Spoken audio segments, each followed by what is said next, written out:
y pedirle al Señor que lo que vamos a compartir en el día de hoy, pues sea de bendición para todos los que vamos a oír esta palabra en el día de hoy. Oramos a Él, ¿sí? Te damos muchas gracias, Señor, por este privilegio maravilloso que nos das en esta tarde de estar aquí. Gracias por todos los hermanos que sabemos que en muchas partes del mundo están viendo ahora mismo este culto y otros que lo verán más tarde. Pedimos tu ayuda, Señor, pedimos tu bendición. Que en esta tarde todo lo que hablemos sea para edificar nuestra fe, para nuestro crecimiento, nuestra madurez espiritual, que podamos esforzarnos, madurar y conocerte y servirte cada día mejor. Te damos muchas gracias por esta nueva oportunidad que nos das de escudriñar tu palabra en el nombre de Jesús. Amén. Y amén. Gloria al Señor. Yo quisiera llevarles a esta carta maravillosa que tenemos todos en nuestras Biblias, que es la carta a los hebreos o a los judíos. No se sabe con exactitud quién escribió esta carta. Está escrito en un griego muy perfecto y hay diferentes opiniones acerca de quién pudo ser el autor. Algunos opinan que pudo ser Lucas, porque conocía muy bien el griego, conocía el griego y además lo utilizó para escribir dos libros extraordinarios que tenemos también en la Biblia. Uno lleva su nombre, el Evangelio según San Lucas, que se lo escribió a una persona muy importante llamado Teófilo. Tenemos un segundo libro escrito por él, que fue el libro de los Hechos, que es el desarrollo de la iglesia, del cristianismo, por las naciones de la época. Y probablemente Lucas haya sido el autor de esta epístola. Otros opinan que pudo ser Apolos. Apolos era aquel varón poderoso en las Escrituras, del cual se habla en el libro de los Hechos, que visitó en una ocasión la iglesia de Corinto y a los hermanos les gustó muchísimo cómo predicaba y cómo enseñaba la palabra. Otros creen que tal vez pudo ser Bernabé el que escribiera esta carta y otros opinan que el apóstol Pablo. No vamos a perder el tiempo especulando si fue este o fue aquel, porque sinceramente eso es lo de menos. Pero es una carta extraordinaria que va dirigida a personas con un altísimo conocimiento de lo que llamamos nosotros el Antiguo Testamento. Una persona que no conozca, que no domine, que no haya leído nunca el Antiguo Testamento, difícilmente esta carta le servirá de bendición o de ayuda, porque no se va a enterar absolutamente de nada. Porque como es una carta que fue escrita a personas que conocían perfectamente la ley de Moisés, las tradiciones, las costumbres, los sacrificios, todo el mobiliario del templo, del tabernáculo, lo que representaba, etcétera, etcétera, si tú no dominas todo eso, pues no te aconsejo a que empieces a leer la Biblia por la carta a los hebreos, porque repito, no te vas a enterar de nada. Pero como ellos conocían todo esto, el autor de esta carta le habla cosas muy profundas y vamos a extraer algunas cosas en esta tarde. En el capítulo 1, curiosamente esta carta no empieza con una salutación, ¿no? Típica como a los santos, a los hermanos que se reúnen en Corinto, en Colosas, en Tiatira, en Pérgamo, en cualquier lugar, gracia y paz a vosotros, sino que empieza ya directamente yendo al grano. Diciendo que Dios, habiendo hablado muchas veces, quédense con esa expresión, Dios habló muchas veces y de muchas maneras, de muchas formas diferentes, en otro tiempo a los padres por los profetas. Es decir, aquí hay una información muy interesante. Dios habló muchas veces en el pasado al pueblo de Israel por medio de profetas.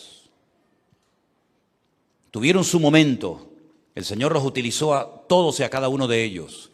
Ninguno recibió jamás toda la información completa de lo que Dios quería o iba a hacer en el futuro, ninguno. Algunos recibían la información del nombre que iba a recibir el Mesías, otros dónde iban a nacer, otros cómo iba a morir.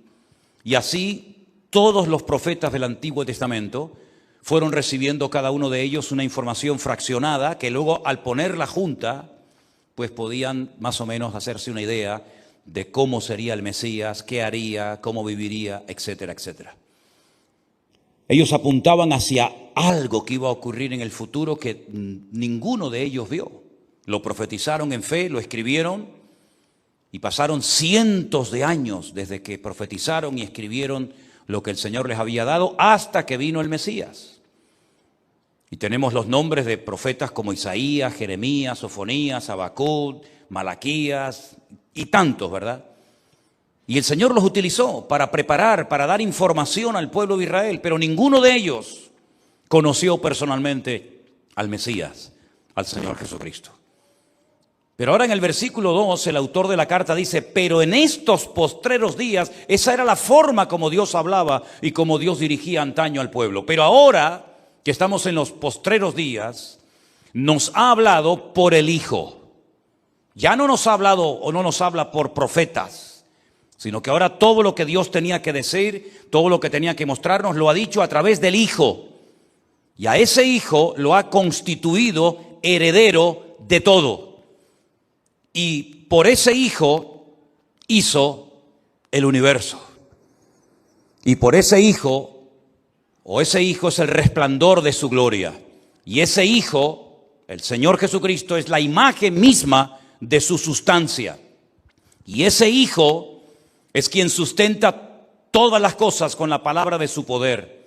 Y ese Hijo efectuó la limpieza o la purificación de nuestros pecados por medio de sí mismo. Y ese Hijo se sentó a la diestra en la majestad, en las alturas. Todo gira en torno al Hijo, todo gira en torno al heredero, al Señor Jesucristo. Dice más adelante que ese Hijo fue hecho tanto superior a los ángeles, cuanto heredó más excelente nombre que ellos. Versículo 5. Porque a cuál de los ángeles dijo Dios jamás, mi hijo eres tú? A ninguno.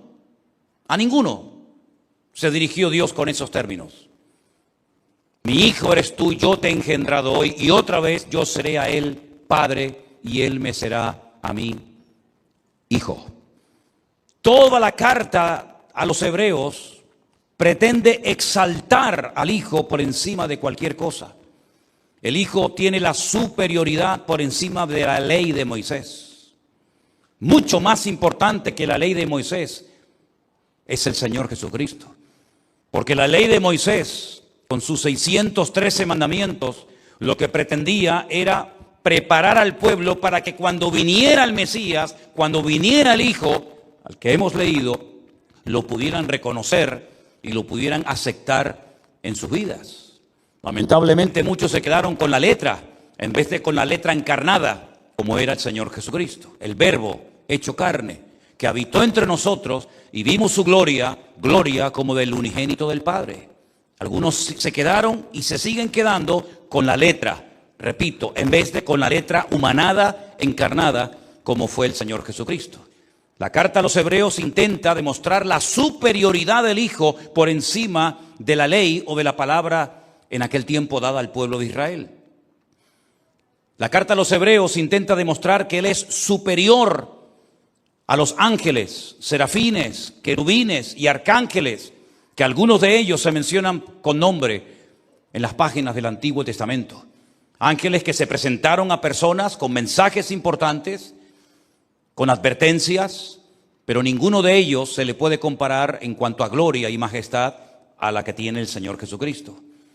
El Señor Jesucristo como Hijo es superior a la ley, es superior a los ángeles, es superior a los sacrificios del Antiguo Testamento, porque todo aquel ritual, toda aquella ceremonia de sacrificios eran pasajeros, se tenían que hacer constante y permanentemente. No es que se hacía un sacrificio ya una vez y para siempre. Eso fue lo que ocurrió cuando Él muere en la cruz, que murió una vez y para siempre, y ya no hay ninguna razón, ningún sentido de seguir sacrificando víctimas animales inocentes para recibir el perdón de nuestros pecados, porque ya Él, con su único sacrificio, obtuvo el perdón de nuestros pecados. Así que Él es superior a la ley, superior a los ángeles, superior a los sacrificios, superior al ministerio de los sacerdotes, incluso al del sumo sacerdote. aquel hombre que se elegía entre los sacerdotes de la época y era el que se vestía de una forma diferente y entraba una vez al año a la presencia del Señor en el lugar santísimo para interceder por los pecados del pueblo. Él representaba al pueblo delante de Dios y al mismo tiempo cuando salía representando la bendición de Dios y alzando sus manos y dándoles la bendición a todo el pueblo que allí se encontraba reunido. Es decir, a lo largo de la carta a los hebreos vemos la superioridad de Cristo por encima de sacerdote, de sacrificio, de ley, de ángeles y de cualquier otra cosa creada. Porque en la carta a los hebreos lo que se pretende es levantar a Cristo para que todo el mundo sepa que Él es la revelación máxima y más completa que jamás el hombre podrá tener acerca de Dios. Jesús no es un profeta más, como algunos han querido presentarlo. Jesús no es uno más dentro de una lista interminable de grandes predicadores, apóstoles o profetas, sino que Él es el único que nos puede llevar a la presencia de Dios. El único mediador entre Dios y los hombres. El único camino que nos lleva al Padre. Él dijo en una ocasión: yo soy el camino, la verdad y la vida, y nadie va a ir al Padre sino solamente a través de mí. Porque no hay otro nombre bajo el cielo dado a los hombres a través del cual podamos ser salvos más que a través del nombre del Señor Jesucristo. Ahora, el Señor Jesucristo apareció hace 2000 años naciendo en el pueblo donde el profeta Miqueas había dicho que nacería, en un pueblo llamado Belén de Judea, pueblo que existe en la actualidad y que se puede visitar sin ningún problema. Pero antes de su venida, durante cientos de años, generación tras generación, Dios fue dando detalles acerca de su venida, acerca del propósito de su nacimiento, indicándole a la gente más o menos el tiempo, el lugar, la familia, etcétera, etcétera, a la que iba a pertenecer, para que cuando apareciera el Señor Jesucristo en la escena pública, pudieran reconocerle y no tener que seguir esperando a que viniera el Mesías. Desde el primer libro de la Biblia hasta el último libro del Antiguo Testamento, hay centenares y centenares de detalles, de palabras proféticas, que le decían al pueblo: cuando venga el Mesías será así, así, así y así. En el primer libro de la Biblia encontramos ya la primera profecía, la primera promesa de que Dios algún día haría algo sorprendente, algo sobrenatural, que iba a ayudar a la raza humana a volver a conectarse con ese Dios que un día tuvieron comunión, pero que por consecuencia del pecado se desconectaron. Ustedes saben que en el libro del Génesis se relata la creación del universo, la puesta en orden de la tierra, la separación de las aguas, la creación de la raza humana, y es el libro de los principios, es el libro de los comienzos. Y también ahí vemos cuál fue el primer pecado que el hombre cometió y las consecuencias que vinieron a raíz de ese pecado terrible. Se desconectaron de Dios, se separaron de Dios. Y lógicamente las consecuencias las experimentaron en lo físico y también, por supuesto, en lo espiritual. Una de las cosas que Dios hizo fue expulsarlos inmediatamente de aquel lugar hermoso que conocemos como el Gan Edén, el jardín del Edén. Un lugar maravilloso donde tenían todas sus necesidades cubiertas. Solamente tenían que obedecer y honrar a Dios. Pero prefirieron escuchar la mentira que el diablo les proponía y les presentaba, y Dios los tuvo que expulsar. Comenzaron a experimentar consecuencias físicas, comenzaron a ver cómo sus propios hijos se peleaban, incluso uno mató a uno de sus hijos. Comenzaron a ver cómo los animales con los cuales antes jugaban y tenían comunión, ahora eran sus enemigos. Se dieron cuenta de que sus cuerpos se cansaban, tenían frío, tenían calor, tenían enfermedades. Se dieron cuenta de que aquella comunión maravillosa que tenían con Dios ya no la podían mantener, sino que ahora era a través de sacrificios de animales que tenían que conectarse, que comunicarse con el Señor, previamente confesando sus pecados. Se dieron cuenta cuando comenzaron a sembrar la tierra que la tierra ya no era tan productiva y tan fértil como en un principio, sino que comenzaron a brotar malas hierbas, Hierbas que nadie había sembrado, pero la maldad también afectó al planeta Tierra. Y así podríamos enumerar una lista enorme de cosas terribles que ocurrieron a consecuencia del pecado. Pero es muy interesante ver lo que ocurrió en los primeros 1000 años de la historia. Quiero ponerles una lista ahí a ustedes en esta noche, en la pantalla, de 10 nombres.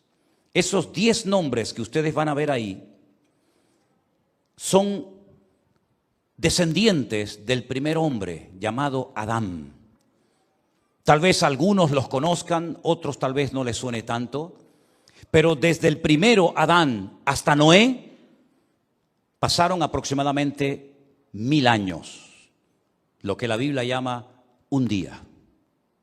Porque dice la palabra de Dios que para el Señor un día es como 1000 años y 1000 años es como un día. El concepto tiempo para Dios no tiene lógicamente la misma implicación que para nosotros los seres humanos. A nosotros nos afecta y nos limita el tiempo. A Dios, que está en otra dimensión completamente diferente, es atemporal. El tiempo no le limita, ni lógicamente el espacio. Pero entre el primer hombre, Adán, y el último que se menciona en la lista, que es Noé, pasaron, ya digo, 1000 años. El primero Adán, el siguiente Set, Enos, Cainán, Analeel, Jared, Enoc, Matusalén, Lamet y Noé. Muchas veces ha habido personas que me han dicho, pero ¿por qué la Biblia da tantos nombres y tantas genealogías? No lo entiendo, son aburridas. Hay cosas en la Biblia que te pueden resultar aburridas, incluso, si me permiten, hasta innecesarias. ¿Para qué tantos nombres? Cuando te das cuenta de que la Biblia es un libro perfecto, donde no sobra nada, ni le falta nada, hasta de esos nombres puedes aprender cosas interesantísimas. Porque lo que Dios quiere es ir poco a poco, ir revelándole al hombre detalles acerca de cuando venga su Hijo, cuando venga el Mesías, cómo poder reconocerlo. Porque dicho sea de paso, antes de la venida del Señor Jesucristo y también después, vinieron muchos falsos mesías. No tengo tiempo ahora para hablarte de cada uno de ellos, pero algunos de ellos le hicieron muchísimo daño al pueblo. Crearon una falsa expectativa, el pueblo los apoyó, creían que a través de ellos vendrían la paz, volverían otra vez a ser un pueblo unido con un rey descendiente de la tribu de Judá o de la casa de David, y se llevaron grandes desengaños y grandes desilusiones. Por eso el Señor les fue hablando de diferentes formas, como hemos leído esta noche en la carta a los Hebreos. Dios, habiendo hablado muchas veces y de muchas formas diferentes a nuestros padres, en estos postreros días nos ha hablado por medio del Hijo. Ellos no tenían conocimiento del Hijo. Ellos no sabían quién era el Hijo.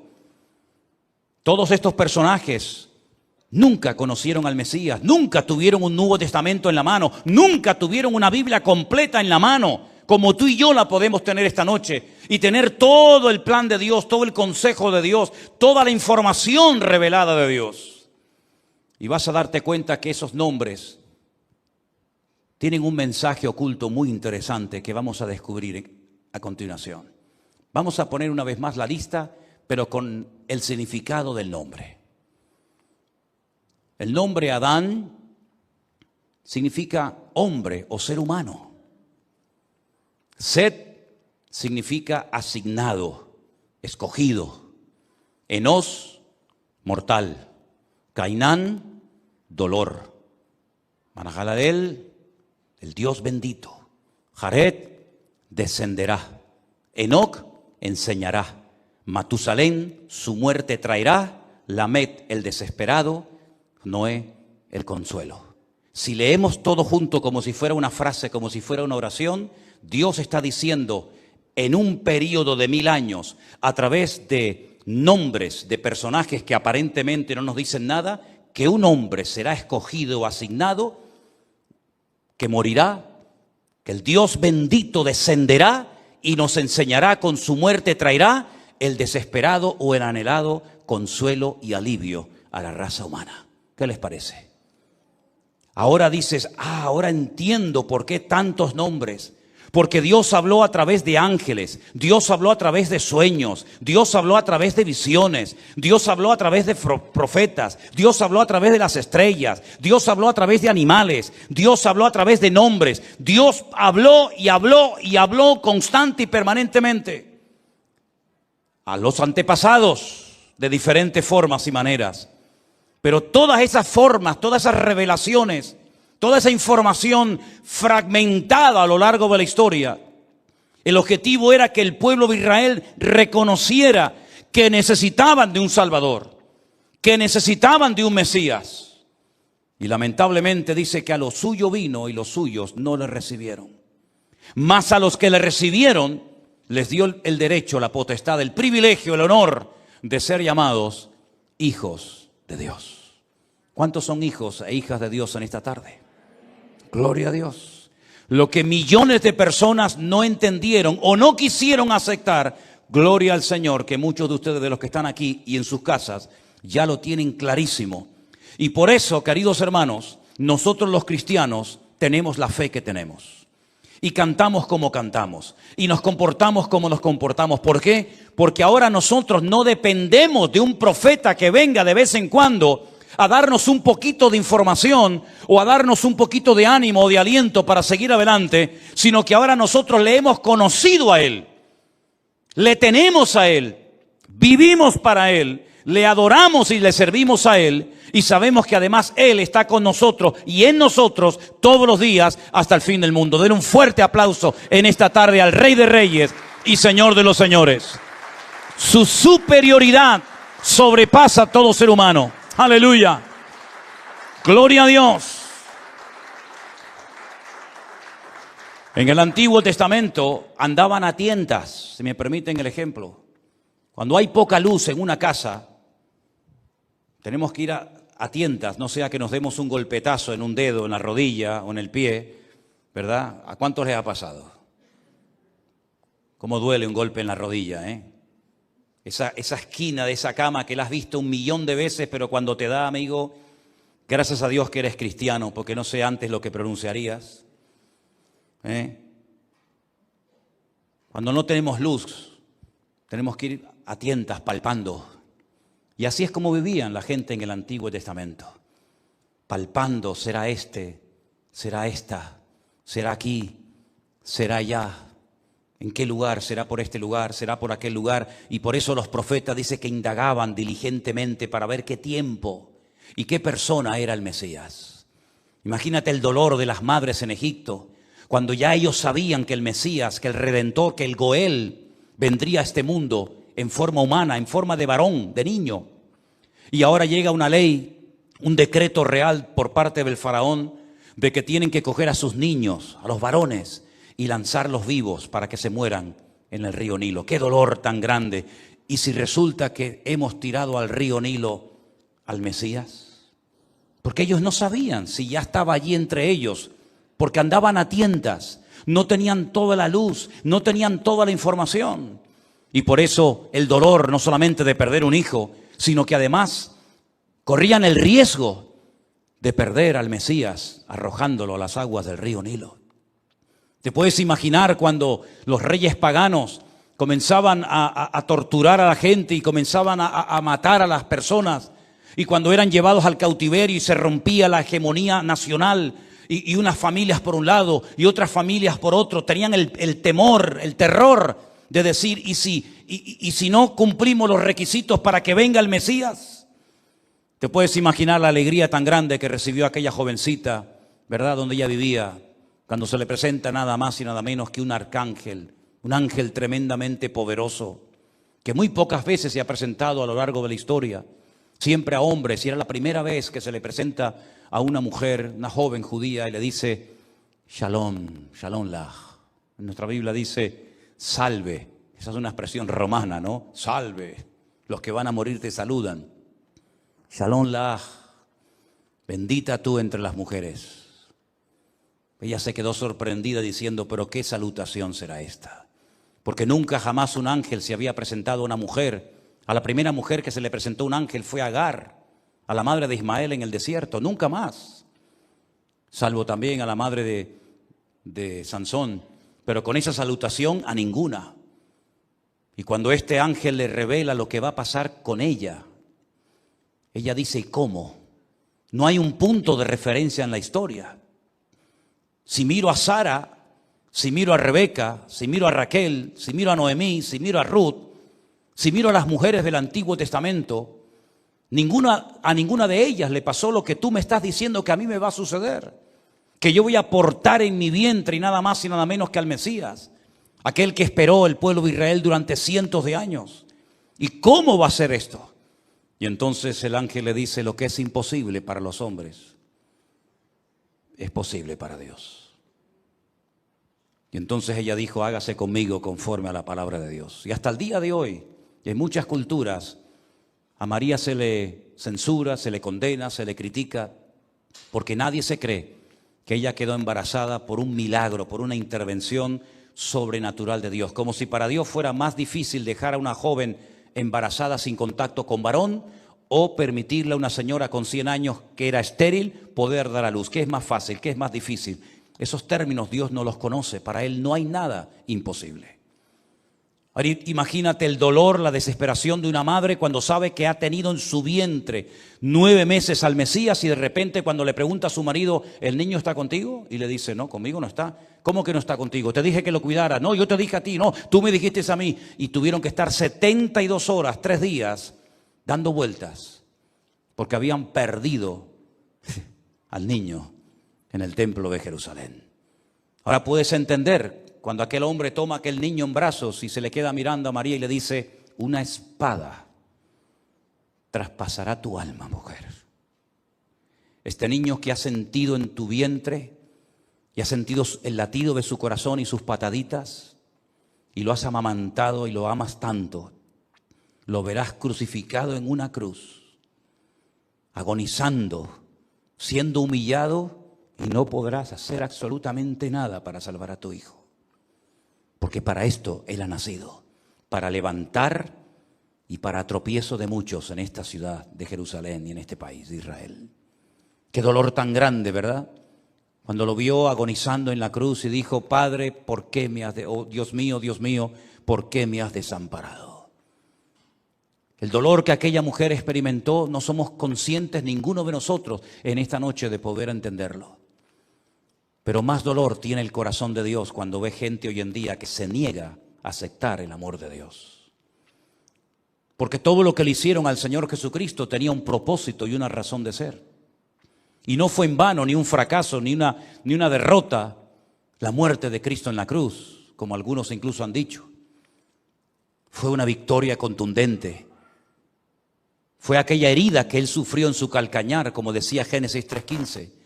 Pero Él hirió en la cabeza al diablo con herida de muerte para siempre. De ahí que Pablo diga, ¿dónde está, oh muerte, tu aguijón? ¿Dónde, oh sepulcro, tu victoria? ¿Verdad? Pero el dolor de Dios hoy en día es cuando ve a gente que conoce el Evangelio, que viene a la iglesia, que escucha los cultos, pero todavía no quieren ponerse en línea con Dios ni pedirle perdón a Dios por sus pecados. ¿Qué más puede hacer Dios por ti que no haya hecho?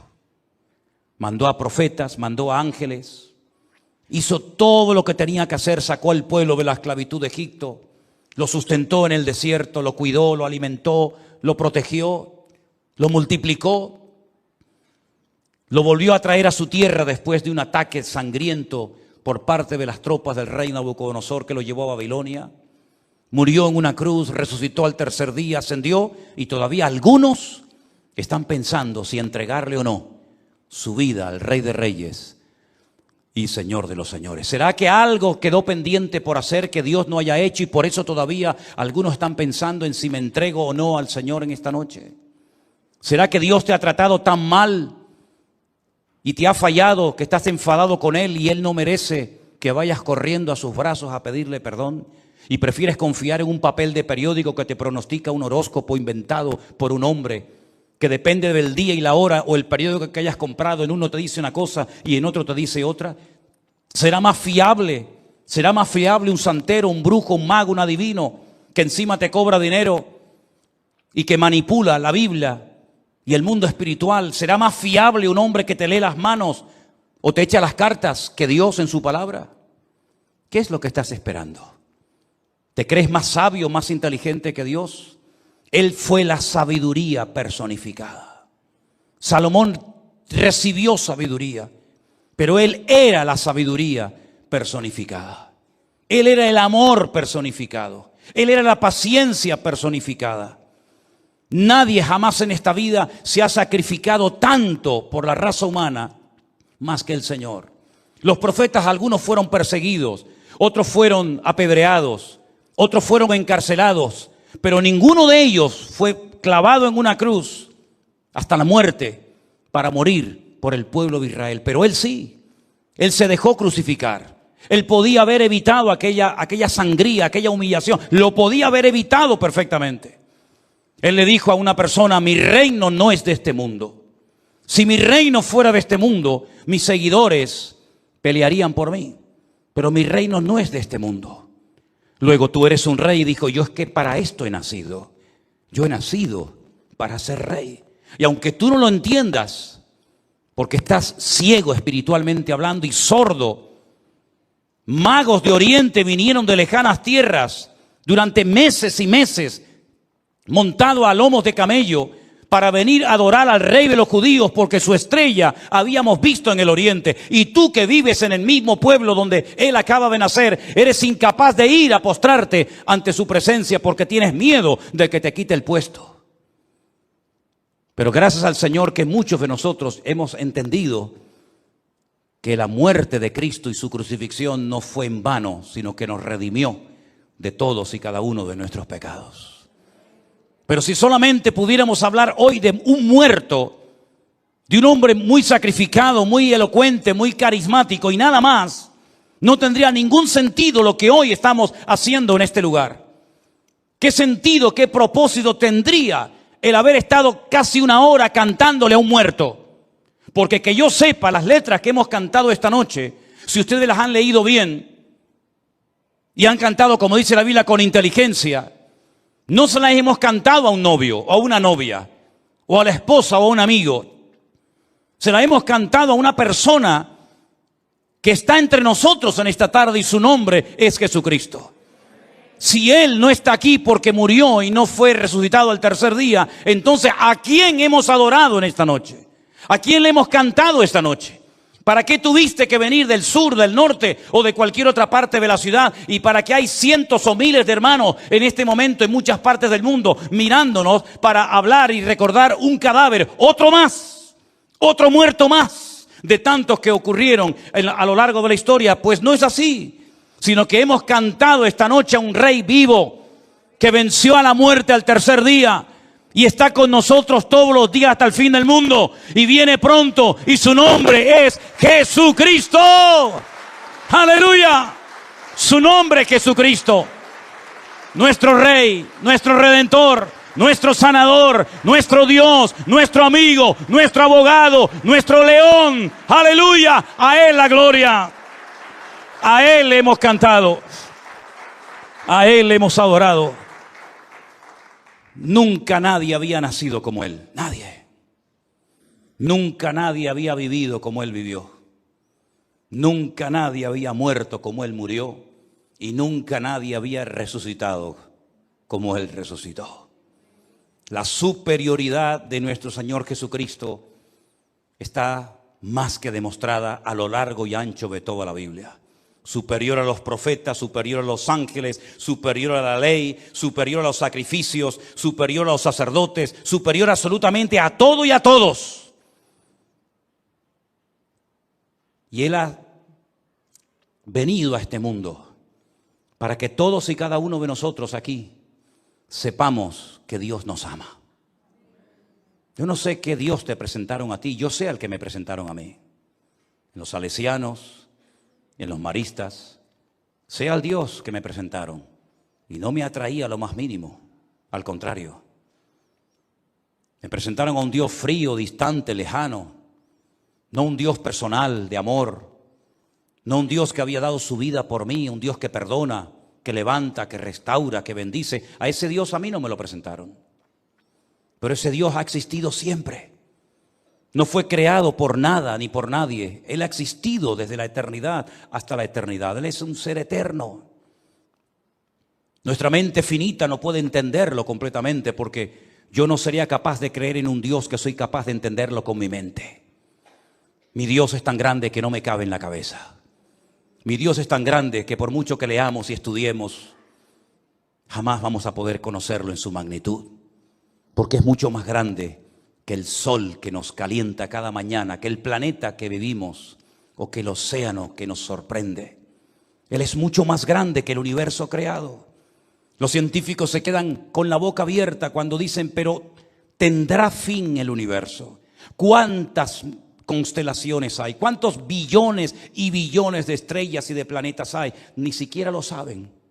Ni siquiera lo saben. Después de tantos milenios y después de tanta ciencia y de tanto conocimiento, apenas conocemos algo de lo que nos rodea. Somos incapaces de entender cómo es posible que del centro de la tierra brote tanta lava y tanta potencia y tanto fuego que el hombre, con toda su sapiencia y con todo su conocimiento, es incapaz de controlar. Pero ese Dios tan maravilloso que creó un universo fantástico, increíble, con un propósito, fue capaz de humillarse viniendo a este mundo en forma humana para que le conociéramos y nos enamoráramos de Él. Y por eso dice que Dios, habiendo hablado en otro tiempo a nuestros padres por medio de los profetas, en estos postreros días nos ha hablado por medio de su Hijo. Si queréis conocer a Dios, tenéis que conocer a Jesús. Porque el que no tiene al Hijo, no tiene al Padre. Y el que tiene al Padre es porque tiene al Hijo. Es imposible decir, yo tengo a Dios, al Padre, pero no quiero saber nada del Hijo. Lamentablemente hay millones de personas hoy en día que creen conocer a Dios, pero no quieren saber nada de su Hijo.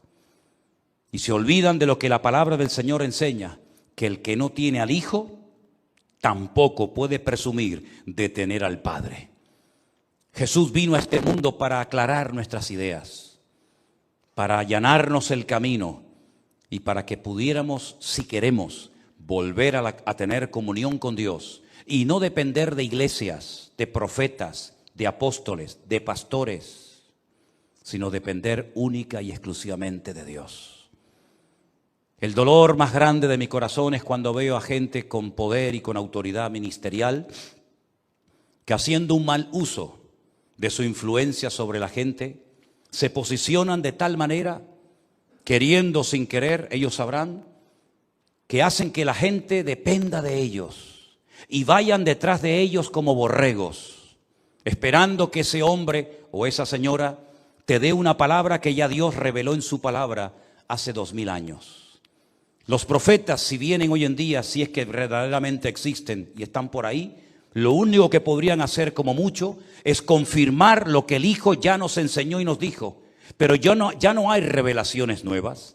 Ya no hay misterios ocultos que necesitamos la revelación de un gran iluminado, de un famoso que venga a decirnos, no, yo vengo a daros una nueva revelación. No, porque Dios habló muchas veces y de muchas maneras a nuestros padres en el pasado a través de los profetas, pero en estos últimos tiempos nos ha hablado a través del Hijo. Así que si verdaderamente te interesa conocer a Dios, amar a Dios, servir al Señor, entrégale tu vida al Señor Jesucristo, porque Él es la máxima y última y suprema revelación de Dios a la raza humana. Ya no vendrán más profetas, ya no hay más sueños, ya no hay más visiones que nos van a revelar cosas que nadie sabe o que nadie conoce. No, mi hermano. Todo el consejo de Dios ha sido revelado. Si algunos, como los atenienses, quieren seguir buscando juegos que los tengan entretenidos y quieren ir a lugares donde los tengan entretenidos y crear una expectativa que parece muy interesante pero que nunca se cumple, allá ellos. Pero nosotros hemos encontrado al autor de la vida y nuestra vida está completa y satisfecha en Cristo Jesús. Y cualquiera que hoy en día tenga la autoridad o la oportunidad y privilegio de compartir y de enseñar la palabra de Dios en una escuela bíblica, en una emisora de radio, en las redes sociales, en un púlpito, donde sea, como máximo, a lo que más puede aspirar y anhelar llegar, es hablar de lo que Él nos enseñó. Y está plasmado en las páginas de la palabra del Señor. Y de ahí no nos movemos ni un centímetro. ¿Cuántos dicen amén? Cierra tus ojos en esta noche y dale gracias al Rey de Reyes y Señor de los Señores, a ese Alfa y Omega, a ese Aleph y Tav, a ese León de la tribu de Judá, por haber venido a este mundo y habernos revelado la voluntad definitiva de nuestro Dios. Quiero llevarlos otra vez, por favor, al libro de los Hechos, libro escrito por Lucas, libro que fue escrito por este hombre, este abogado, médico. Los comentaristas no terminan de ponerse de acuerdo si era realmente un médico o era también, aparte de médico, un abogado. Esa es la razón tal vez por la que le permitieron a Lucas estar hasta el último momento, hasta el minuto cero de la vida del apóstol Pablo, hasta el momento del martirio, como era, digamos, entre comillas, su abogado. Y el libro de los Hechos fue escrito, igual que el Evangelio de según San Lucas, a un señor llamado Teófilo, cuyo nombre significa amado por Dios.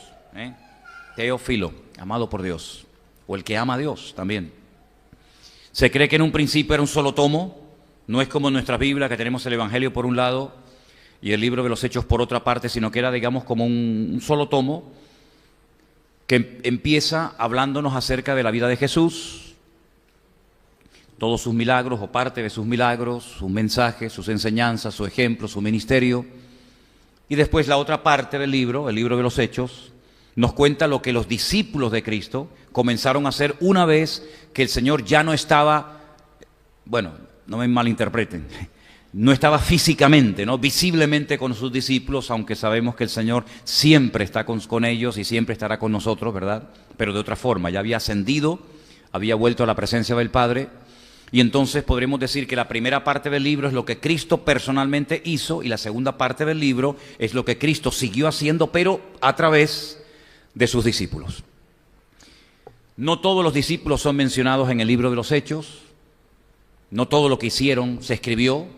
El libro de los Hechos es un pequeño resumen. El libro de los Hechos, de hecho, está todavía inconcluso, no está terminado, porque todavía el Señor sigue haciendo cosas a través de sus discípulos, a través de sus hijos, en todas partes del mundo. Pero el libro de los Hechos comienza diciéndonos que después del largo ministerio del Señor Jesucristo, quedaron aproximadamente unas 120 personas fieles en un lugar que se llama el Aposento Alto. Yo particularmente creo, mi opinión particular es que eso que llaman el aposento alto no era una casa particular, sino era el mismo templo de Jerusalén, porque era la casa alta, y la casa más alta y más importante de Jerusalén era el mismísimo templo, y era allí donde ellos estaban orando, y era allí donde estaban esperando la promesa del Padre, que ya había sido profetizada por boca y por la pluma del profeta Joel en su libro, y era allí donde había miles y miles de personas que habían venido de todas partes del mundo a celebrar una fiesta muy, muy importante, que era la fiesta de Shavuot. Nosotros la conocemos o la llamamos por el nombre de Pentecostés. Una fiesta que se celebra 50 días después de la Pascua. Así que Cristo había muerto el día de la Pascua, estuvo sepultado, resucitó al tercer día, está durante 40 días con sus discípulos, y 50 días después venía una fiesta muy bonita, una fiesta muy importante, que es la fiesta de las semanas. Shavuot es semana, Shavuot es semanas. Nosotros la conocemos como la fiesta de Pentecostés. ¿Qué es lo que celebraban los judíos? ¿Qué es lo que hasta el día de hoy celebran los judíos cuando llega esa fiesta? Hombre, efectivamente, evidentemente, ellos no celebran el derramamiento del Espíritu Santo sobre la iglesia, porque muchos de ellos no creen en eso. Solamente aceptan lo que es el Antiguo Testamento. Entonces, ¿qué es lo que celebran? Bueno, celebran que 50 días después de haber celebrado la Pascua en Egipto, ellos se encuentran en pleno desierto, a las faldas del monte Sinaí, y entonces el Señor les da un regalo espectacular. Parte de ese regalo escrito por su propia mano, y es nada más y nada menos que la ley o la Torá, ¿vale? Entonces ellos recuerdan 50 días después de la Pascua que recibieron del cielo, de la presencia del Señor, la palabra del Señor, lo que tenemos en nuestra Biblia, gracias al Señor, en esos primeros 5 libros de la Biblia, que es el Génesis, Éxodo, Levítico, Números y Deuteronomio. Eso es lo que ellos celebran. El libro sigue hablando acerca de que cuando llegó ese día tan importante de la fiesta de Pentecostés, Estaban orando tranquilamente y de repente, así, sin esperarlo, pasó algo que nunca en la historia había sucedido. Ellos comenzaron a recibir un poder, una capacitación sobrenatural realmente espectacular, pero no sobre 4 o 5 y los demás mirando, sino que todo el grupo, los 120 que estaban allí reunidos, tanto hombres como mujeres, todo dice que fueron llenos del Espíritu Santo.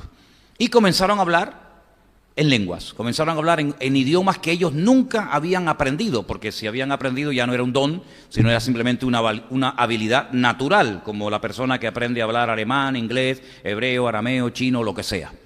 Ellos comienzan a hablar idiomas que nunca en su vida habían aprendido.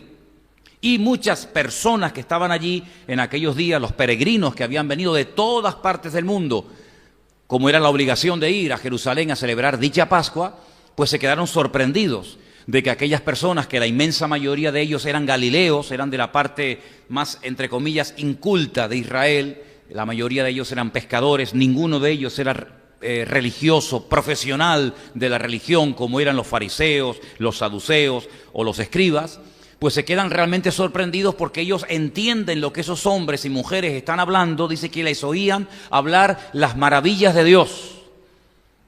Sus corazones fueron conmovidos, impactados, porque les entendían perfectamente lo que estaban hablando. Repito, ellos no sabían lo que estaban diciendo.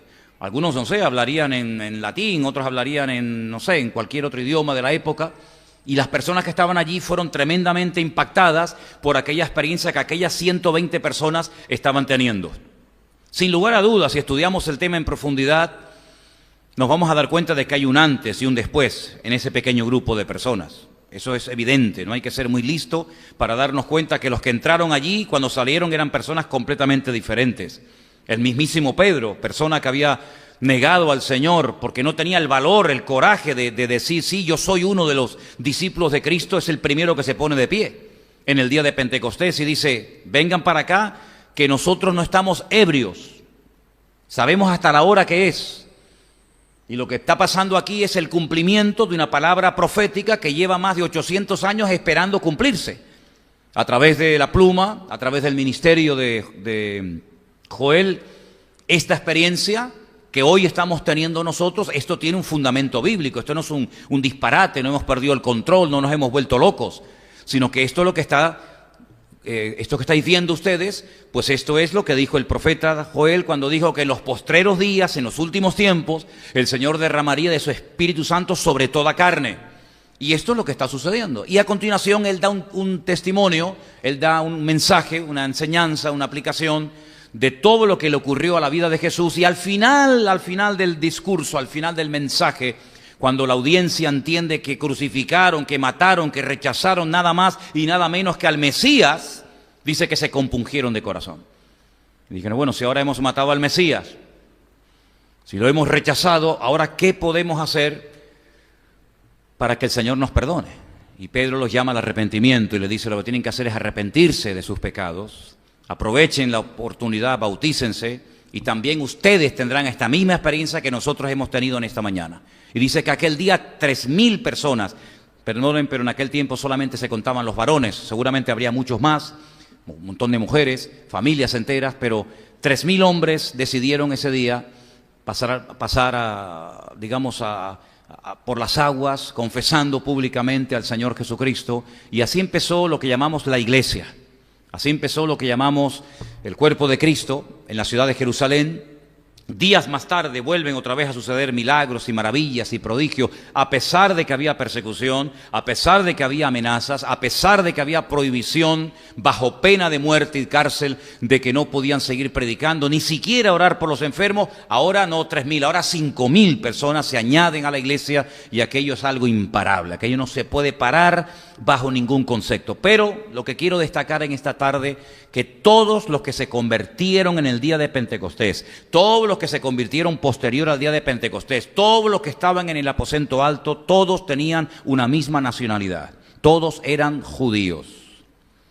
No eran paganos, aún no se habían convertido gentiles, eso vendría tiempo más tarde, sobre todo a través del ministerio del apóstol Pablo. Así que todos los que estaban allí aceptaron a Jesús como el Mesías, pero sus costumbres, sus tradiciones, sus fiestas, su forma de pensar, su filosofía de vida, era una filosofía de vida puramente judía. Por lo tanto, ellos tenían unas normas antes de convertirse, si me permiten utilizar el término, que siguieron viviendo y siguieron practicando después de convertirse. Y una de las costumbres que tenían los judíos practicantes hasta el día de hoy era orar 3 veces al día. Ustedes, por ejemplo, pueden ver que Daniel en Babilonia, cuando está en el cautiverio, como buen judío, él lo primero que hacía a la mañana era levantarse y orar. Y orar una serie de salmos y una serie de palabras que se oraban en la primera oración de la mañana, que recibe el nombre de Shaharit. Es a las 7 de la mañana cuando se hace esa oración. Era el primer sacrificio que se hacía en el templo. A las 7 de la mañana, hubiera o no personas que fueran a adorar o sacrificar algo al Señor, los sacerdotes presentaban un cordero, un sacrificio por toda la nación, todos los días a las 7 de la mañana. Ahora ustedes pueden entender por qué a veces los horarios, por qué a veces los días son mencionados en la Biblia, porque nos damos cuenta de que Jesús, entre comillas, casualmente, también fue crucificado a la misma hora que se hacía Shaharit, a la misma hora que se hacía el sacrificio en el templo, a las 7 de la mañana. Y luego había una oración por la tarde, que era una oración que se llamaba Minjá, que ahora vamos a analizarle, a ver qué significa eso, y se hacía otro sacrificio, que era a las 3 de la tarde. Y Jesús murió a las 3 de la tarde. Y después había una última oración, que se hacía a la noche, y así ya se concluía el día. Así que todos los días había esas 3 oraciones, por la mañana, por la tarde y por la noche. ¿Dónde se hacían esas oraciones? En el templo de Jerusalén. Claro, a menos que estuvieras lejos, a menos que estuvieras fuera de la ciudad de Jerusalén, orabas en tu propia casa. Pero si vivías en un radio cercano a la ciudad de Jerusalén, iban todas las personas al templo a la mañana, a la tarde y a la noche. Y ustedes pueden ver hoy en día, en ese muro, en esa pared, que vulgarmente la gente la conoce como el famoso templo, muro de Jerusalén, el Cótel, pues la gente va por la mañana, la gente va al mediodía y la gente va por la noche, como iban los judíos hace cientos o miles de años atrás a orar y también a presentar sus sacrificios. Pero como hoy no hay templo, no se pueden presentar sacrificios, pero las oraciones se siguen haciendo a las mismas horas, 7 de la mañana, 3 de la tarde y antes prácticamente después de la caída del sol. Ahora, teniendo esta información, volvemos a leer Hechos capítulo 3 a partir del versículo 1 y ahora van a entender mucho mejor lo que ahí está pasando. Porque dice textualmente ese capítulo así, que Pedro y Juan, es curioso que no habla de Santiago, no habla de Tomás, no habla de otros, sino curiosamente menciona a estos dos. ¿Dónde estaban los demás? No lo sé. Tal vez ya habían llegado al templo, o tal vez estaban a punto de llegar, no lo sabemos. Pero los protagonistas, por lo menos al principio de la historia, son Pedro y Juan. Dice que juntos, unidos, unánimes, en un mismo sentir, van al templo. Aún estaba el templo en pie, aún no había sido destruido. Fue destruido en el año 70, recuerden, en el año 70 después de Cristo. El emperador Vespasiano manda a su hijo Tito, que después sería otro emperador famoso de Roma, y destruye el templo de Jerusalén. Lo saquea y con todas las riquezas del templo se las lleva a Roma y construye otro templo, pero en vez de un templo a la vida, un templo a la muerte, que todavía está en pie. El famoso, ¿cómo se llama? El circo ese grande que hay en Roma. El Coliseo romano fue construido con todas las riquezas que trajeron del templo de Jerusalén. Y cuando vas por Roma te encuentras el famoso arco de Tito, el arco del triunfo de Tito, y puedes ver que llevan la menorá y llevan muchos tesoros que robaron en el templo de Jerusalén en el año 70. Pero cuando Pedro y Juan subían juntos al templo a orar, el templo evidentemente aún no había sido destruido, todavía faltaban algunos años. Dice que subieron a la hora 9. Ahora, para entender esto del horario es muy fácil. Vamos a poner unas pequeñas frases, unas pequeñas palabras, para que a partir de hoy, cada vez que ustedes lean los evangelios o cualquier parte de la Biblia, ustedes sepan cómo saber a qué hora se está refiriendo. Tienen que partir de la base de que los judíos consideraban el día desde las 6 de la mañana hasta las 6 de la tarde. Eso era para un judío el día. Jesús dijo en cierta ocasión, te puede llamar la atención porque nosotros no contamos el tiempo así, pero hay que ceñirse al modelo bíblico. Jesús dijo, ¿no tiene el día 12 horas? ¿Se acuerdan la frase de Jesús? ¿No tiene el día 12 horas? Bueno, tiene 24, pero Jesús dijo, no tiene el día 12 horas, porque ellos contaban desde la salida del sol, 6 de la mañana, hasta aproximadamente las 6 de la tarde. Y en esa franja de 12 horas, de 6 a 6, ellos iban dividiendo el tiempo. Entonces, lo que usted tiene que darse cuenta es que, por ejemplo, cuando dice la hora tercera, súmele 3 a las 6 y son las 9 de la mañana. Así que la hora tercera es 3 horas después de las 6, son las 9. Cuando dice la hora sexta, súmele 6 a las 6 de la mañana y le da las 12 ¿de qué? Del mediodía. La hora novena, súmele a 6, 9 y le da las 3 de la tarde. Entonces, ¿a qué hora subían Pedro y Juan a orar? Vamos a leerlo. Pedro y Juan subían juntos al templo a la hora novena. ¿Cuál es la hora novena? Las 3 de la tarde, la hora de la minjá, la hora del sacrificio de la tarde y la hora de la oración, realmente es después del mediodía. Por eso, si usted lee el Nuevo Testamento en hebreo, no dice, como en nuestra versión castellana, que Pedro y Juan subían al templo a la hora novena, sino que dice, en hebreo, dice que Pedro y Juan subían juntos a la hora de la oración de la minjá, que era a las 3 de la tarde. ¿Se da cuenta? Entonces, ellos subían al templo a orar a las 3 de la tarde, como estaba establecido. Muy bien, versículo 2. Era traído, ahora entra un tercer personaje, que no sabemos cómo se llamaba, pero dice la Biblia que era traído, luego no podía venir por sí mismo. Y lo traían 1, 2, 3 personas, no sabemos. Hay otro personaje en la Biblia que dice que era llevado por 4 amigos, ¿se acuerdan? Porque era paralítico. Este no era paralítico, era cojo, pero se ve que su cojera era tan terrible que no podía caminar y lo tenían que llevar. Era un hombre cojo de nacimiento. Ahora, las enfermedades que en la Biblia son de nacimiento se recalcan mucho, porque para el judío, cuando una persona nacía enferma, eso era una maldición que se había heredado de los antepasados. ¿Por qué dice que era un hombre cojo de nacimiento? ¿Por qué no dice simplemente que era un cojo? Porque está destacando el hecho de que este hombre, en la mentalidad de la época, era un hombre que vivía bajo una maldición hereditaria. Igual que en el capítulo 9 del Evangelio según San Juan, ¿recuerdan? Dice que había un ciego de nacimiento.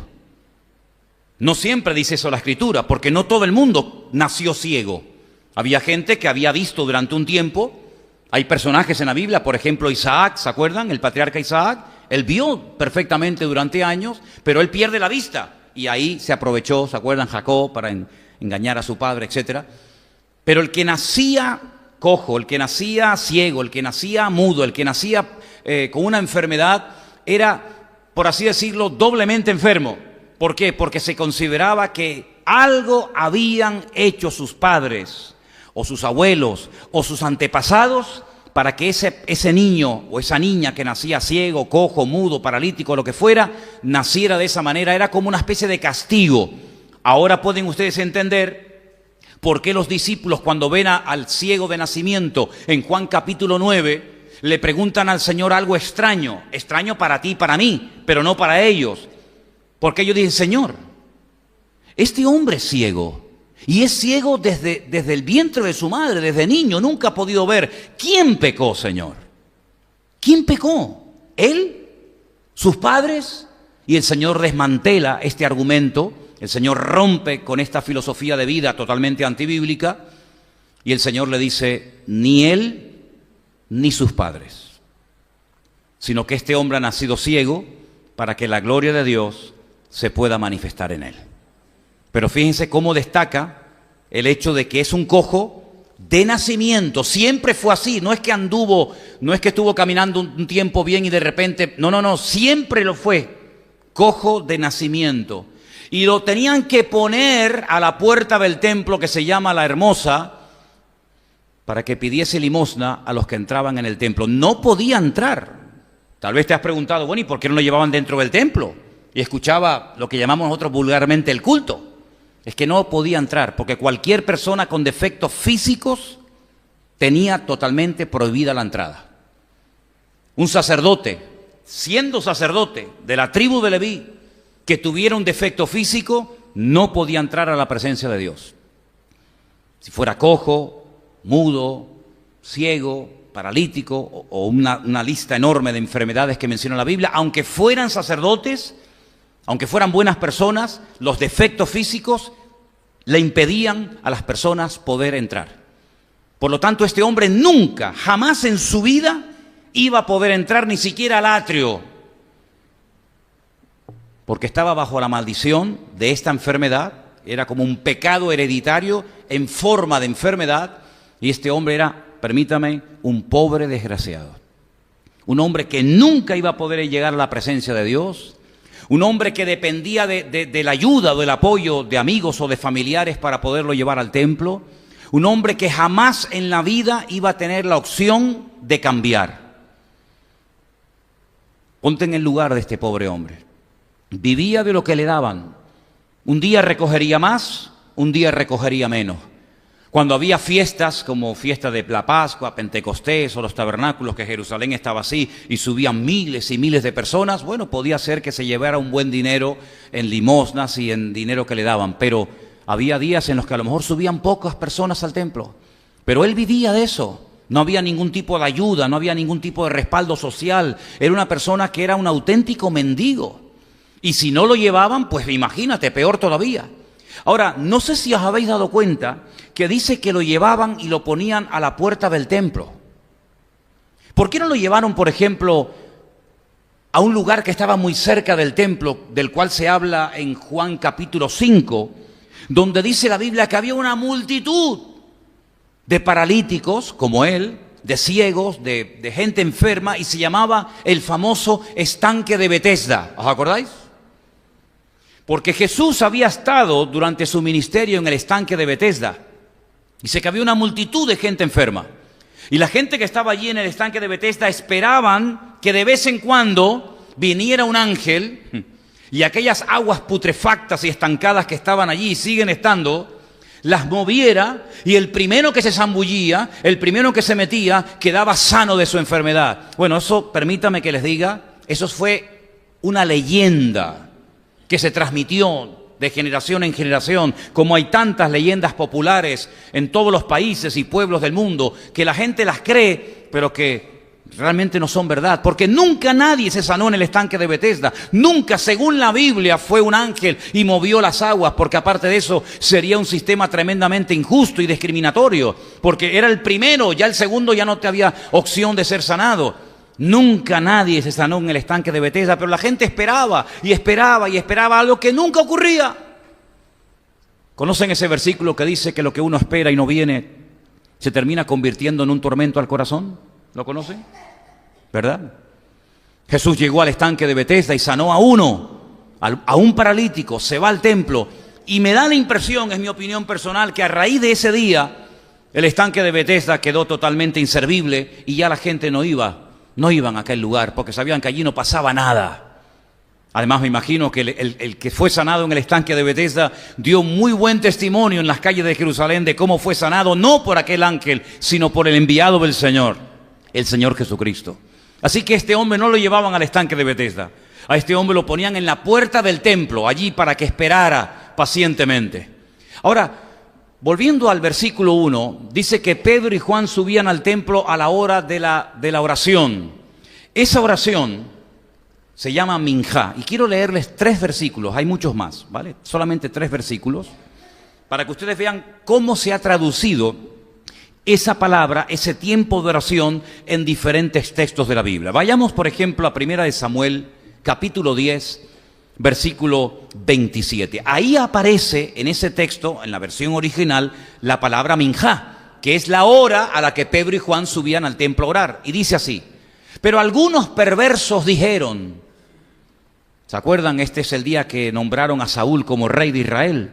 Algunos perversos dijeron, ¿cómo nos ha de salvar este? Y le tuvieron en poco y no le trajeron minjá. Ahí dice, no le trajeron presente. Así que la oración o la ofrenda de minjá era un presente, era algo voluntario que la persona llevaba a la presencia del Señor. Entonces les he leído este versículo para que vean cómo en vez de decir la hora de la oración, ahí se traduce la misma palabra por la palabra presente. Dice, mas él disimuló. No quiso prestar atención Saúl al desplante que le estaban dando.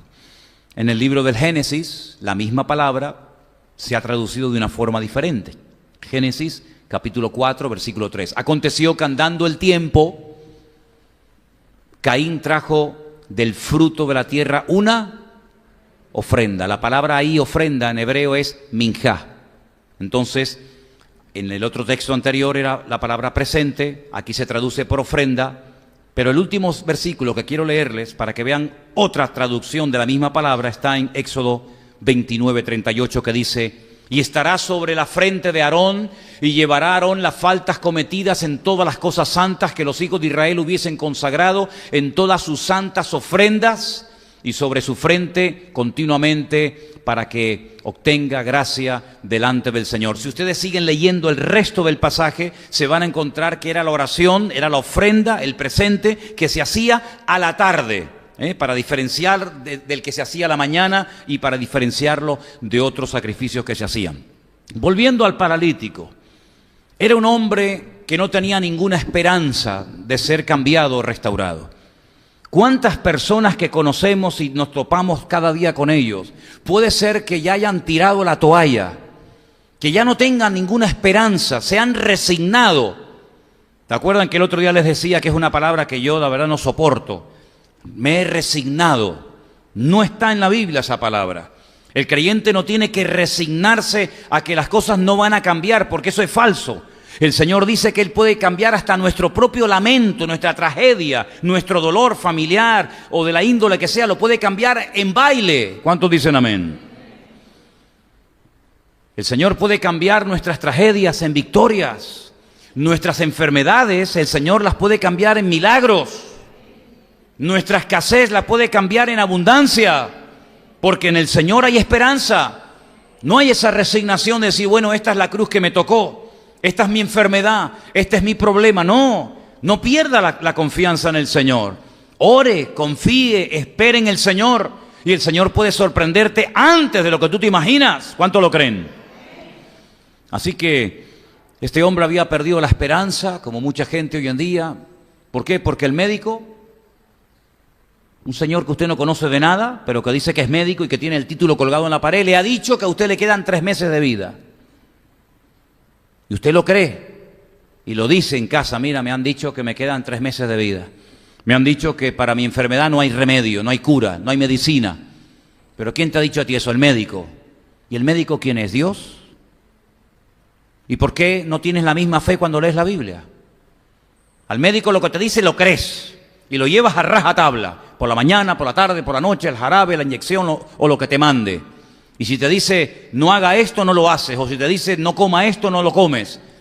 ¿Y por qué no tienes la misma fe y la misma confianza cuando abres la Biblia y, por ejemplo, lees ese versículo que dice: clama a mí, dice el Señor, y te enseñaré cosas grandes y ocultas que tú no conoces? ¿Por qué tienes más confianza en el prospecto de una caja de medicina que en el prospecto divino que se llama la Santa Biblia, que la tienes en tu mano? ¿Por qué? ¿Por qué crees todo lo que pone el periódico, todo lo que cuentan en televisión? ¿Por qué lo crees y no lo pones en tela de juicio? Y dices, no es así porque yo lo vi, que lo contaron el otro día en la tele. ¿Y por qué cuando vas a la palabra de Dios cuestionas lo que dice la Biblia, cuando las noticias de hoy ya mañana están caducadas, pero la palabra de Dios no cambia y las leyes de Dios son eternas? Y para el que cree todo es posible, dice la Biblia. ¿Te das cuenta? Pero este hombre había perdido la esperanza, como mucha gente hoy en día, que dice, no, ya mi hijo ya se no cambia ni a palos. O mi marido, o mi hijo, o mi enfermedad, o esto o aquello. No, nosotros no vivimos con esa tragedia constante y permanente, sino que creemos que Dios puede hacer maravillas. Y muchas veces, cuando ya hemos tocado fondo y cuando ya pensamos que ya no hay nada que hacer, es cuando Dios dice, estate quieto, cállate, no me moleste, que ahora es cuando yo voy a sorprenderte y ahora cuando vas a comenzar a ver mi gloria. Algunas personas hasta le daban consejos en su tristeza, en su desilusión al Señor, y le decían, Señor, mira, sabes, no nos mandes a hacer esas cosas, Señor. Es que tú no sabes que nuestro hermano murió hace ya 4 días. Tú no sabes que aquí en Israel hace un calor terrible y que si quitamos la piedra después de 4 días, el olor que va a salir de ahí adentro va a ser terrible y vamos a pasar una vergüenza innecesaria. Vamos a dejar las cosas como están, Señor. Pero si tú acabas de decir que tú crees que yo soy la resurrección y la vida, y yo no te he dicho que para el que cree todo es posible. Fíjate de mí, no tengas temor. Tu hermano resucitará. Y lo que era imposible para todos los que estaban allí, se hizo realidad, porque el Señor donde está puede cambiar las cosas. Yo no sé qué tipo de fe tú tienes, no sé lo que te han enseñado, no sé qué tipo de Dios tú tienes, no sé qué trasfondo religioso tú vienes. Hay congregaciones que ya no creen ni en milagros ni que las cosas puedan cambiar, pero aquí todavía seguimos creyendo en milagros. Y espero que siga siendo así mucho tiempo. Hemos visto milagros. Nosotros somos un milagro de parte del Señor. Por lo tanto, no tires la toalla, no digas no se puede, sino todo lo puedo en Cristo que me fortalece.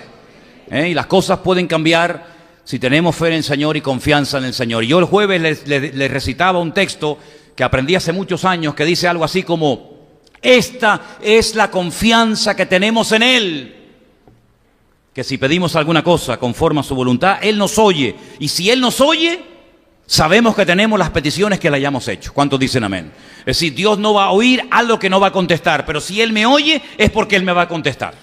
Así que tengamos esa confianza. La vida de este hombre era una rutina, todos los días lo mismo. Da igual que fuera enero, febrero, marzo, abril, primero de año, final de año, verano, otoño, invierno, daba igual, todos los días era lo mismo. Estar sentado a la puerta del templo esperando la limosna, la caridad de los que entraban en el templo. Para muchas personas su vida es una rutina, es una monotonía, todos los días son iguales.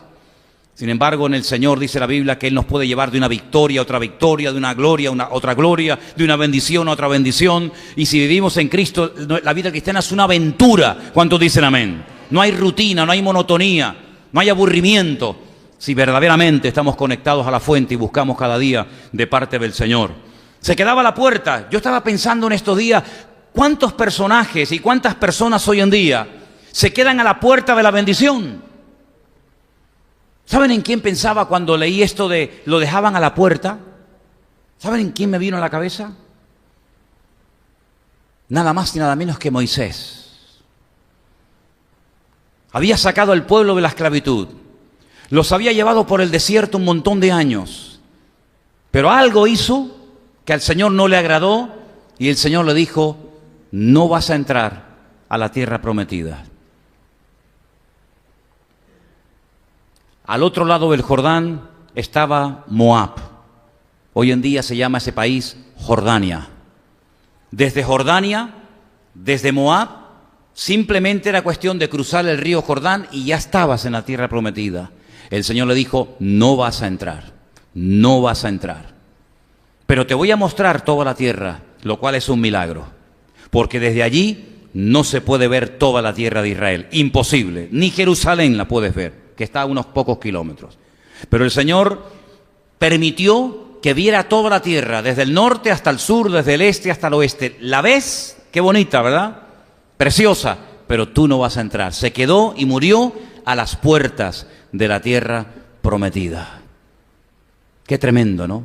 Tanto esfuerzo, tanto sacrificio, tantas enseñanzas para que después al final te quede fuera. Dice la Biblia: sé fiel hasta la muerte. No un tiempo, no una temporada, hasta la muerte. Y yo te daré la corona de la vida.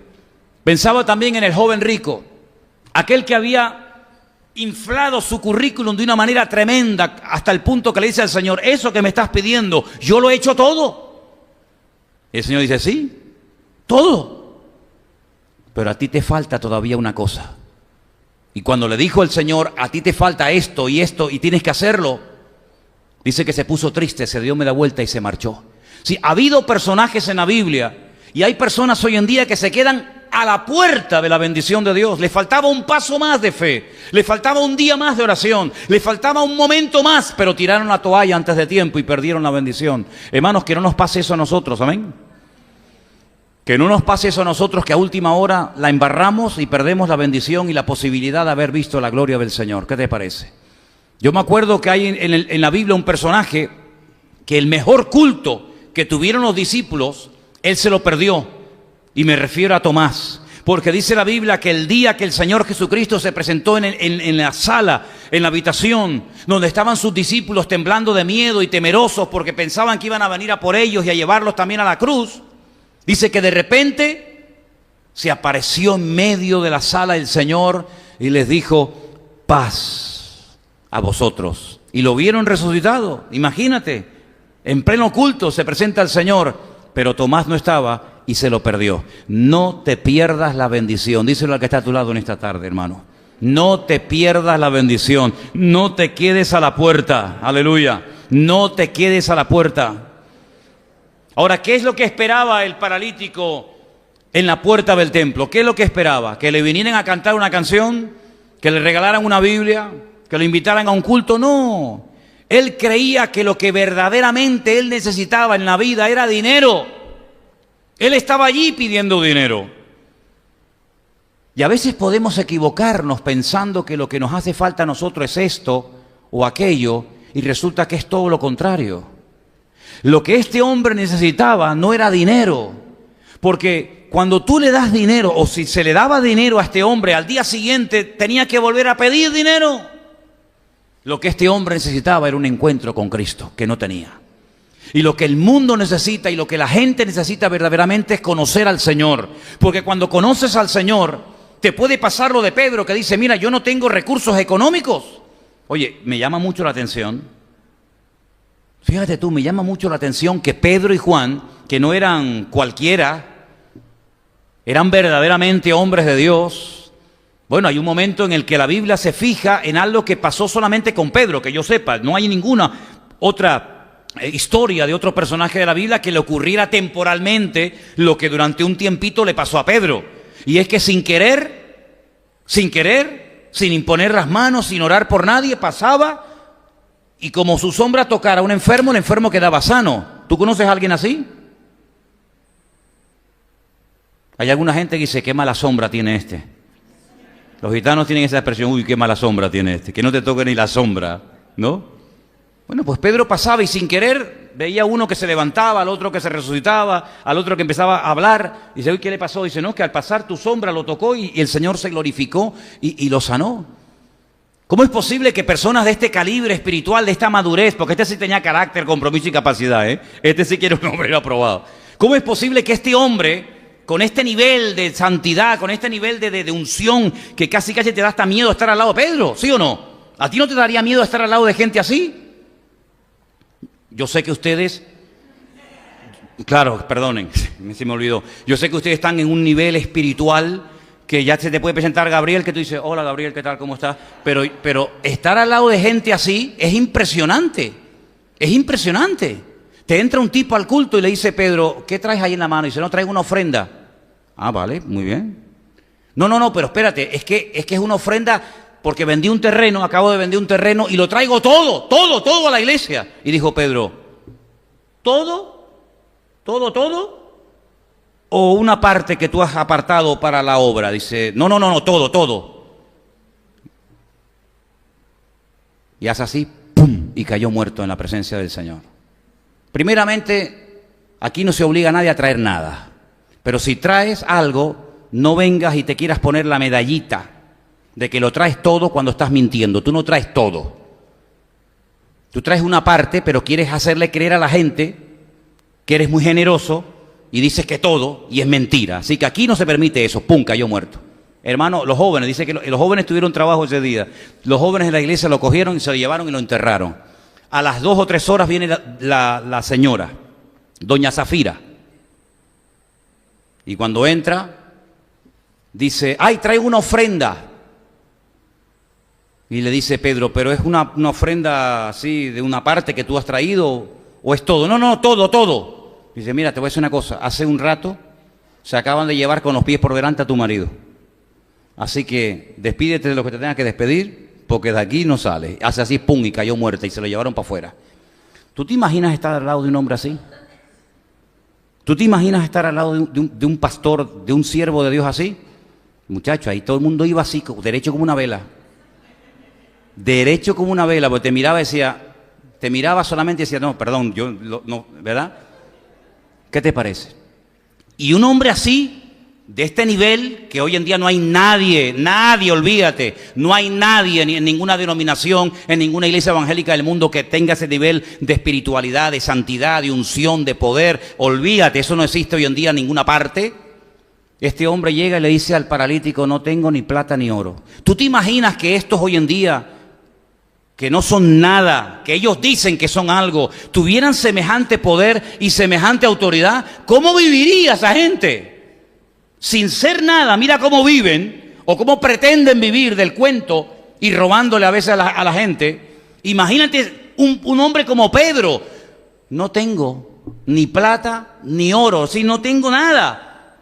Oye, qué tragedia, no, pero espérate.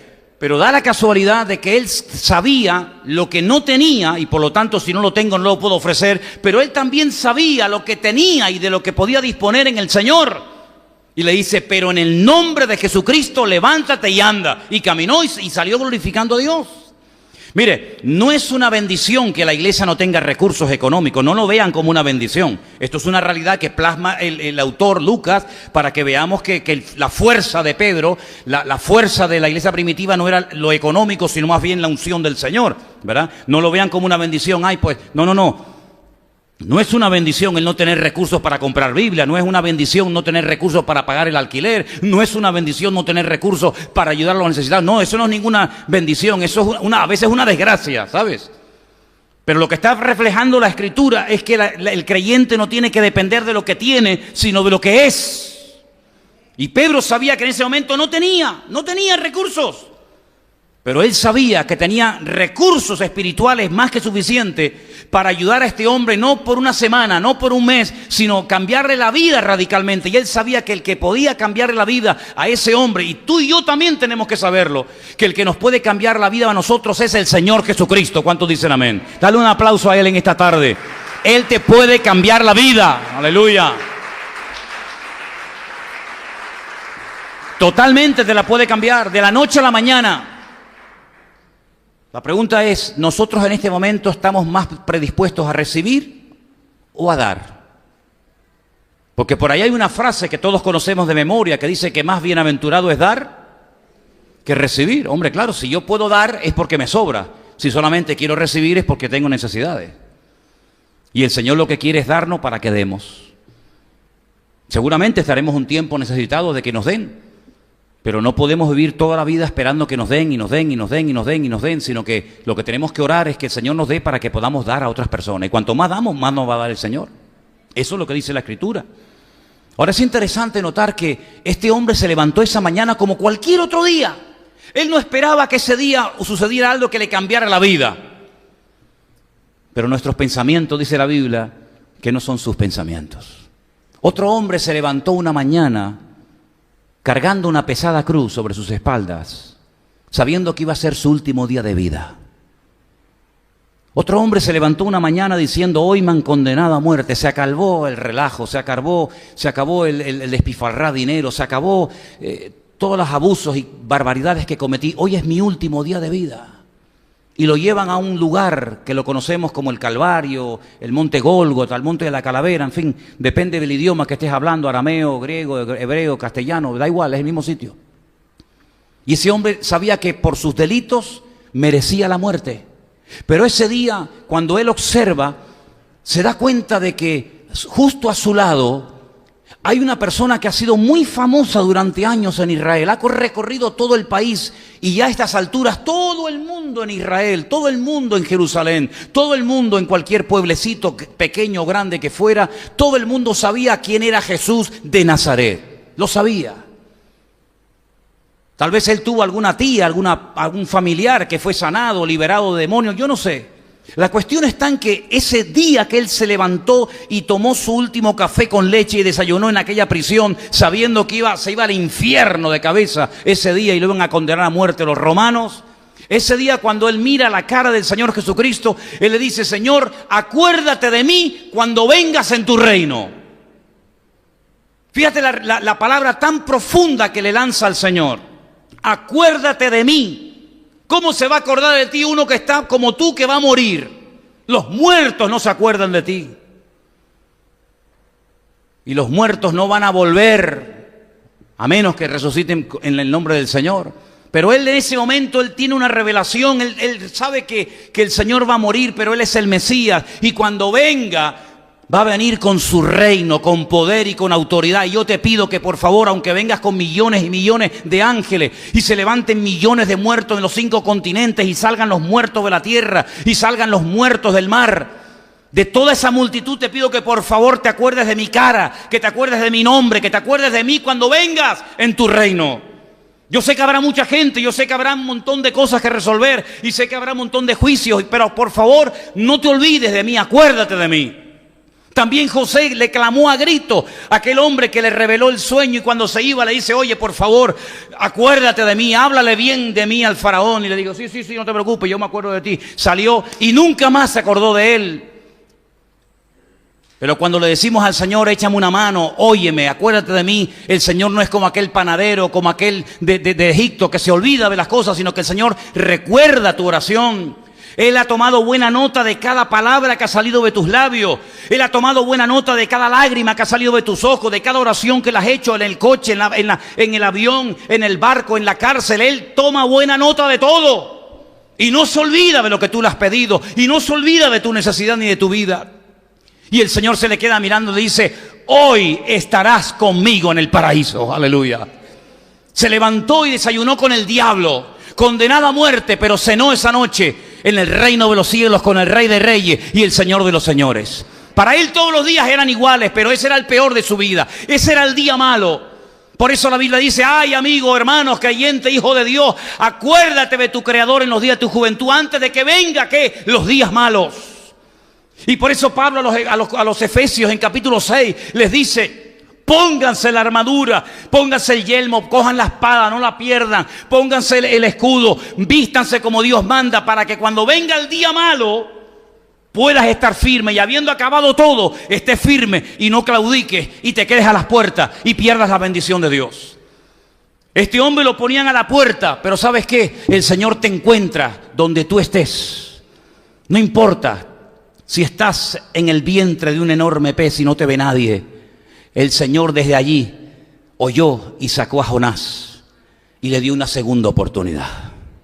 El Señor oyó a 2 presos que estaban con sus espaldas destrozadas por la paliza que le habían dado, pero en aquella mazmorra en Filipo oraron y clamaron al Señor y se produjo un terremoto y el Señor los sacó de la cárcel.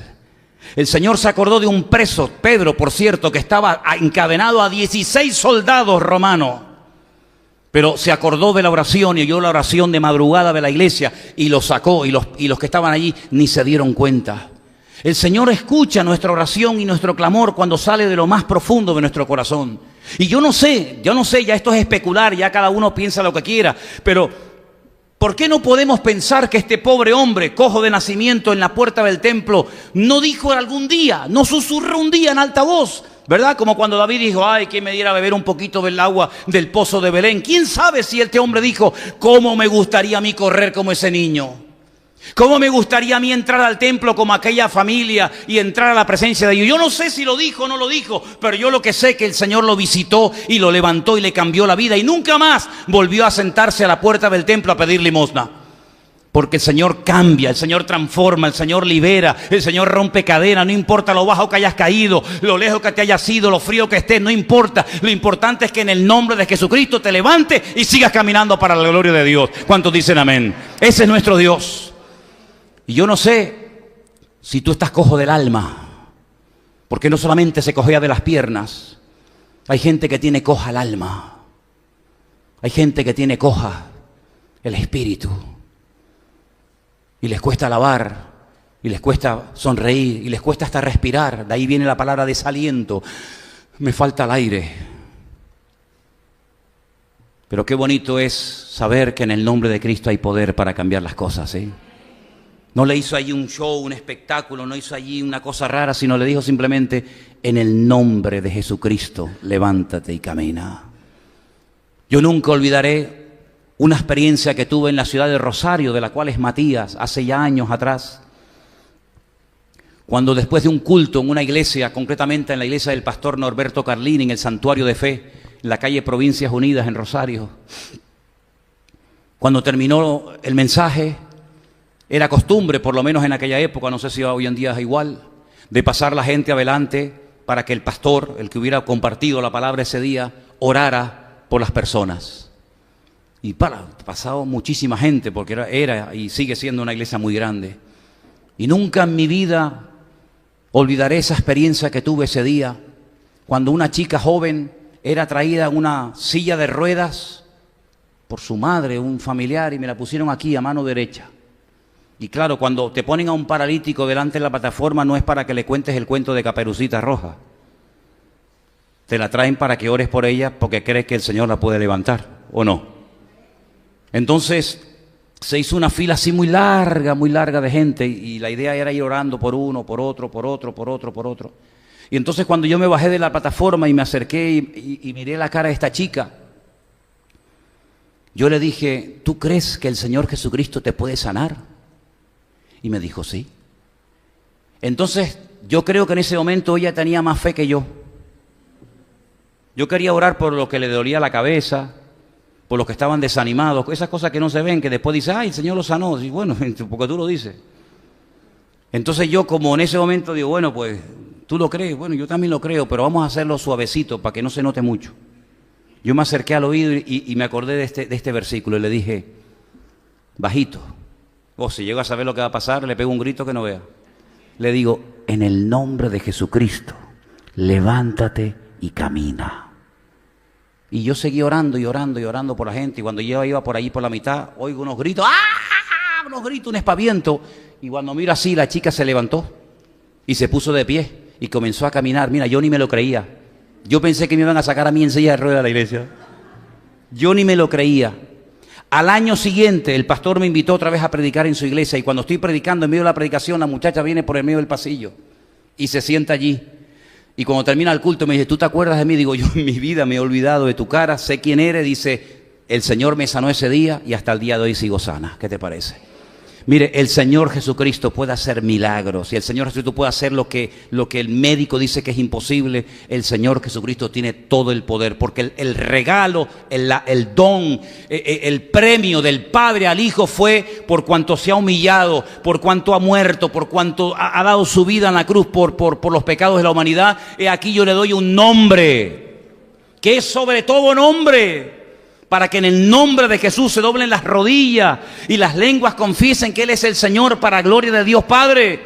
Y por eso cuando Él resucita, le dice a sus discípulos, vengan para acá. Yo sé que ustedes no se lo creen mucho, yo sé que ustedes están todavía muy verdes, yo sé que todavía dudan, yo sé que hay muchas peleas teológicas entre ustedes, quién va a ser mayor, el menor, que aún no sé predicar muy bien, que soy tímido, que soy cortado. Mira, olvídense de toda esa vaina. Cuando vayan por ahí, en mi nombre echarán fuera demonios.